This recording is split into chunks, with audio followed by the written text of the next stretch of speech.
Brothers, fill your minds with whatever is truthful, holy, just, pure, lovely, and noble. Be mindful of whatever deserves praise and admiration. Philippians chapter 4 verse 8. ಕಡೆಯದಾಗಿ ಸಹೋದರರೇ, ಯಾವುದು ಸತ್ಯವೂ ಮಾನ್ಯವೂ ನ್ಯಾಯವೂ ಶುದ್ಧವೂ ಪ್ರೀತಿಕರವೂ ಮನೋಹರವೂ ಆಗಿದೆಯೋ, ಯಾವುದು ಸದ್ಗುಣವೂ ಸ್ತುತ್ಯಾರ್ಹವೂ ಆಗಿದೆಯೋ ಅಂಥವುಗಳಲ್ಲಿ ಮಗ್ನರಾಗಿರಿ. ಫಿಲಿಪಿಯವರಿಗೆ ಅಧ್ಯಾಯ 4 ವಚನ 8.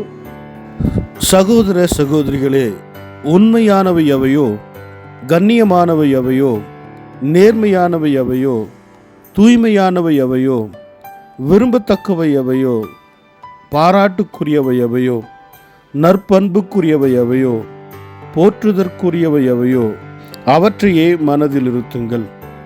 பிலிப்பியர் 4 அதிகாரம் 8 வசனம்.